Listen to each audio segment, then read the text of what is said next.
Hello and welcome to the Coaching Crowd podcast with me, Zoe Hawkins, and my friend and co-host Jo Wheatley. Hi, everybody. Great to be with you this week.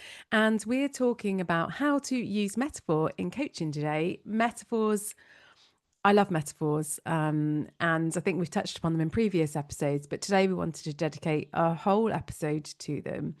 And that is because metaphors can be a really useful way to help a client to make contact with things that can feel a little bit daunting for them. They can work really well for clients who are very visual thinkers. And I always think of it as being like a little side road, rather than questions can sometimes be very direct and clients aren't always ready for that. So I find metaphors can be a very gentle approach in coaching. And sometimes they can be very vivid and direct. So we're going to explore all of that today and have a creative conversation about that. So if you love metaphors or you're curious about metaphors, today's episode is for you. Yeah, and just to bring the reality, whenever Jo used to talk about metaphors, I used to roll my eyes a little bit because I did not like metaphors in coaching. Never really used to see their place, used to feel a bit awkward about them. And, they really just didn't have, that energy and spark about metaphors that Jo's bring. And, we're very similar as coaches, but we do have different styles. But I would say metaphors has been something I've come to love. It definitely wasn't something I saw a place for when I was first introduced to them, when I was developing as a coach. But as Jo said, they are like a back door, into someone's psyche, I suppose. And I would say that metaphors work with your unconscious mind really well. So when you're working with a client who's perhaps very much in their head and very much kind of thinking, metaphors are a way to bring a different energy to the coaching, to explore things from a different lens, and can just really help a client to learn things about themselves or their situation that they just did not expect or didn't know that was there. So, yeah, we'll share some examples and meander through that. Yeah, I think when a client has got a bit stuck, because they've sort of exhausted the logic or they're very focused, and perhaps that's their bias around focusing on logic and asking more questions about logic is just not creating the shift. Like they need something, a different approach. That engaging with imagery or even like that more of a kinesthetic experience can just help to connect, as Zoe said, with that unconscious mind. So, sometimes a client might say, like, I feel like I'm hitting my head against a brick wall, or they might say, I just feel like I'm carrying a really heavy backpack and my back's starting to ache with it. Now, they may or may not mean that they've got backache. They might, but it's that sense of like a weariness. They're conveying something often without using emotions, because lots of people are uncomfortable, or unsure about how they feel, or perhaps don't want to go that deep as they might describe it in coaching. And metaphors can be a way to work with emotions almost in a coded way. Mm. Yeah, and I think what you're starting to talk to there is some people listening to this might be clean language. Mhm. You can work with metaphors in a clean language way. So as Joe's describing there, if a client introduces a metaphor themselves into the coaching, then you can work with that. So in that example there, I'm hitting my head against a brick wall. You could ask questions like, well, what kind of brick wall is it? Where is the brick wall? When you bang your head, what happens next? Like, you can work with what the client already introduces into the coaching as a way to use their metaphor. Or the alternative might be where you're just, working with a client and they're describing their team. For example, they might say, oh, I've just got, all kinds of different people in this team. And sometimes it can be really difficult, like knowing how to play to everyone's strengths because they're all so different. You might say, if your team was a metaphor, like if your team was a vehicle, if your team was an animal, or if your team was a place, it doesn't really matter what you introduced. Like, what would it be? And you can help the person to create their own metaphor and explore their situation through the lens of a metaphor. Why would you do that? I think would be one of the questions that would have been on my mind if I was listening to this podcast. And I think, as we said, it can change the energy, it can access the unconscious, but you can get really creative. It can be fun. It can bring lightness to what can feel like a very stuck and stodgy situation. So it's a way to bring variety, I think, to the coaching space. And you can get quite animated and playful with metaphors, and that can be a nice energy to bring. Yeah, often a client, when a metaphor's really landed, and that could be because the client has unintentionally, but just in part of their dialogue with you in the coaching conversation, has shared a metaphor. And in everyday conversation, that may just pass and nobody would inquire about it. But you, as the coach, might hear that and feel like, oh, that's maybe this is something to work with. And or as you said, Zoe, sometimes as a coach, you might choose to offer an invitation for the client to create a metaphor out of their situation. So it might work either way. Or actually, a client could say that somebody else has kind of described them or their situation as a metaphor and they want to explore that. So, really interesting ways to do that. Now, I think one of the reasons that metaphors can be so useful is because they can depersonalize things. So, for example, if a client says, I feel like there's just a massive mountain in front of me and you know I just feel exhausted looking at it, then you can start to, what they're saying is, it's the mountain, it's not them and their mental model, it's not their beliefs. They're kind of talking about the mountain. So when you start talking about the mountain and are there any guides available, what do you need to climb the mountain, like what pace are you going to go at, all of those things, it the client is likely to be able to answer that in a light way and in a fluid way without second guessing themselves, because it isn't about themselves. So it's less judgment around that. And I think that's where it can really just start to create some momentum in the conversation. Metaphors are also something that can work whilst the client is out of coaching. So when you've been exploring a metaphor in a session, sometimes a client's going to reflect on the metaphor. And as you said there, Joe, because it's depersonalized, they may find it easier to reflect on the metaphor than they might be able to reflect on their own values, beliefs, thoughts, and judgments. So metaphors are a way almost like for the client to take their learning on a journey beyond the coaching and start to think about, well, it was really interesting you talked about the mountain there. If I was to start seeing it as a mountain, like how would I tackle that today? Like what would be the one step that I would take as I wake up this morning to take the next step on the mountain? So they may start to embody and bring that metaphor into their own life as a language, really, as a language for growth to be able to keep moving forward. So they're great things to introduce in a way that may be in the session, but also something the client can take away and continue to play with. And I've actually had supervisees. So I supervise coaches, and they sort of bring things that their clients have shared. I remember one supervisee bought that their client had like drawn out this like intricate journey. I think they're a bit of an artist anyway, a bit of a creative, but they bought to the session, they handed it to the coach, had a copy.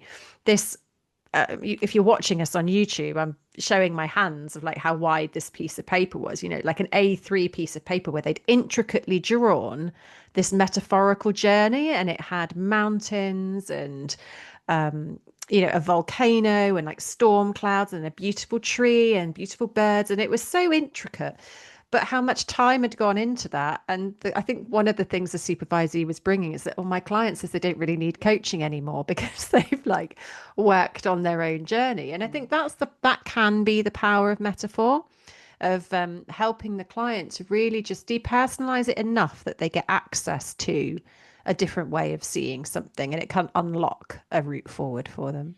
Yeah, you reminded me of, visualizations. So I'm thinking about on our emotions coaching practitioner training, and one of the tools that we have is a guided visualization. It's very, very powerful. But what's happening is you're facilitating a journey for the client. And, if you're going into a house, for example, that has doorways in it, what's that a metaphor for? And that's what the the coach or the coachee, if they're going through a visualization, that's what their brain is doing, is they're making connections. They're laying that over their current dilemma or situation, and then they're meaning making from it. So I think I love, when clients come back to a future session and saying, I've been thinking about whatever the metaphor is, like one that comes to my mind is like a train journey was a metaphor that a client used for a situation they were on. It's like whether to get off at that station or not, whether to change trains, was it direct or indirect?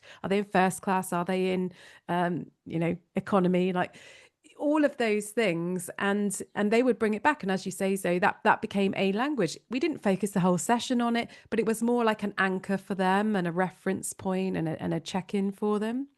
So I think, as coaches, we think, well, how do we know if we're doing this well? Like, how would I know? Like, do I just offer it? So I think, first of all, like we say, be prepared to notice metaphors that your client uses. So, when you're listening and you're thinking about what are the things I'm listening for, are there examples in the past maybe where clients have used metaphors and you weren't sure what to do with it? Like what sort of questions would you ask about it? And what I'd say is, let's lean in and be curious. There's no right or wrong questions. So lean into it. Offer the opportunity for a client to generate their own metaphor. So particularly if a client is got a complex situation and maybe they're struggling to find the words to describe it. They might even say that themselves, like, I'm really struggling to describe this fully. That's an obvious example of a time where I, particularly as a coach, might say to a client, like, is there a metaphor that can bring this to life for you? Or some obvious things are, like, people might say, if this were a weather pattern, or if this were a shape, if this were a color, you said earlier, Zoe, like if this was a vehicle, and so on. So whatever feels most relevant, again, to the things that are important to the client, that is already something your client can access well. And then there's the deepening of the metaphor. So that's what we've been describing, which is meeting your client where they're at. So if they've introduced a metaphor, start to help them to explore that metaphor and some of the parts of it that they might not have unfolded. So they might share a metaphor as a flippant thing, but actually when you start to lean in and offer the opportunity to deepen it, all of a sudden it unlocks these new possibilities, or the possible insights, and it becomes lighter. There's more energy around it. And then if your client is stuck and that's the metaphor is related to that, then you might use the metaphor to help to generate movement. So if you'd asked a question to the client around, like, if you were to describe your current situation in terms of weather, what would it be? Let's say the client said it feels stormy and foggy and it's just never ending rain, for example. Maybe they're in a role that they're not enjoying anymore and they're thinking of moving on. Then you might ask questions around, like, what would help the storm to pass, or what weather normally comes after a storm. Just questions that start to bring that light, the next step into it. And then when you've been exploring the metaphor, it's about bringing it back to their goal. So, because sometimes as coaches, it can be easy to get lost. We're having a great conversation. The client is enjoying it. They're getting insight. And sometimes you might feel like, actually, what is it the client brought to the session? Where are we? And so it's always about remembering, like, how does this connect to your next steps? Or how does this connect to what you wanted to get out of today's session? And so the timing of that is important, because you don't want to cut the conversation short, so that it's, I think, we've probably all had experiences of that, maybe as coach and as coachee, where there's a little bit of regret because you thought, oh, I did that too soon. You sense afterwards that there was more to the metaphor. And of course you can say to the client, we can return, would it be helpful for us to return to this metaphor as we go through our coaching, as you said earlier, Zoe, like as a way to like measure your growth or explore where you are on this journey. So that's the how, if you like, of how to use metaphors. Yeah, and we talked about the client bringing a metaphor into the space, and we've talked about you asking the coachee if they have a metaphor that would be helpful. Another thing that you may offer is what metaphors may be coming up for you. So when you're deeply present with your client and you're hearing them talk about it, I know for me, often I will get visual imagery like popping into my head as my client is talking about. And sometimes I'll offer that. So it's a bit cliche, but let's just say a client is talking about a change that they have handled and how it was really challenging, but they feel like they're stepping into a new energy. And if I had a visual imagery of a butterfly in my head, I might offer that and just say, oh, it's really interesting. You're talking about the image that just popped up for me was a butterfly. I'm wondering if there's any significance to that for you. And the client may choose to latch on to that or not. But sometimes that intuition, those intuitive nudges that you get, it can be signs of round that might be helpful for the client to attach it to a metaphor, to give it some anchor and to give it a deeper meaning, perhaps. When clients are in a space where they're recognizing their own growth, it could be easy to forget when you step back into normal life. But metaphors are symbols and stories, and our unconscious minds are highly symbolic. And so when you can help your client to attach it to something, it can become more of a present memory, more of a resource for them, perhaps, than if they didn't have that. Not all clients are going to look for that. Not all clients will want to engage with metaphors. And, there is this piece where you do need to work with your client to understand what their preferences are. But when I think about myself, and I shared at the beginning how I wasn't particularly keen on metaphors, that doesn't mean that just because I didn't want to sort of use that as a coach to see the value, that I wouldn't have found it valuable myself to have been coached through the lens of metaphor. So you may be working with a client and you think that they aren't particularly visual or they aren't particularly creative, but you may find that those are the most powerful times to introduce a metaphor because it's a brand new way of accessing information, or it's so not their typical style that actually they could find it really useful. Obviously, the opposite may also happen. So that's where rapport can be really important with your client around, like, how was that for you? Did that land? Did it not land? Was it fun? Was it not?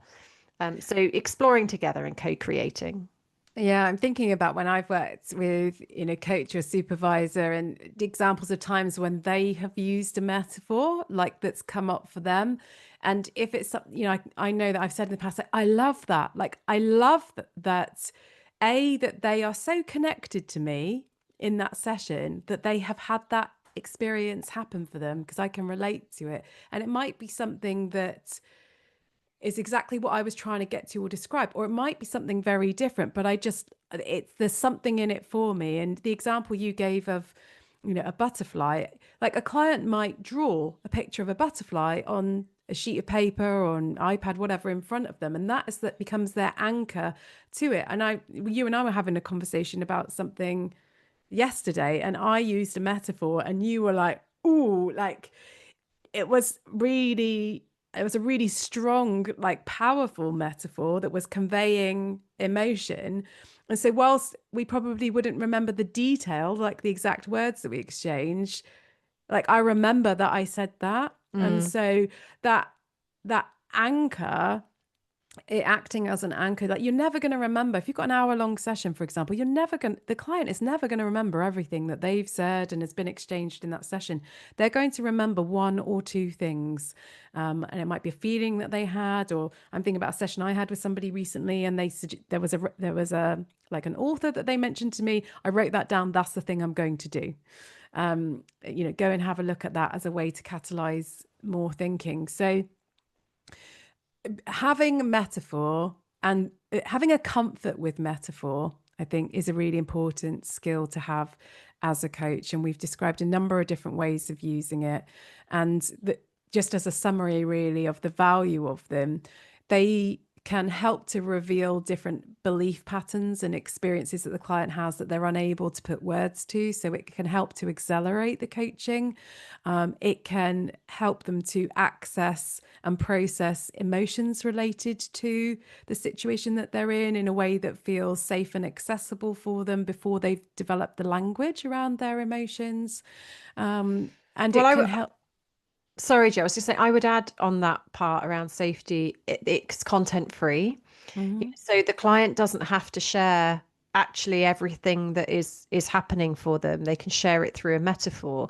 And an example of that, I remember quite early on in my coaching days, I was working with a lady who had experienced something she didn't want to share, she didn't want to talk about, but she did. She Mm. just didn't want to talk about the thing. And we ended up using a metaphor of a rug. You know, it was about emotions. So she talked about everything that she just swept under the rug.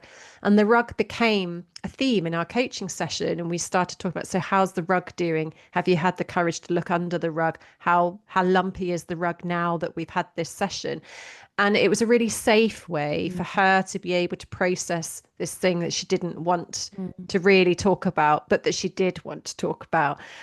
So yeah, metaphor, as you said there, around sort of safety, I think it's really important to recognize that not all coachees, sorry, will want to divulge the detail of things for you, both positive and challenging. You know, there may be some things I just want to keep private. And metaphor is a great way to work content free with those clients, and being able to hold that safety for them. So, if you want to explore this more, and obviously it's very closely related to emotions, come along to our next emotions coaching practitioner training, and you can find full details of that program on our webpage at igcompany.co.uk/emotions coaching.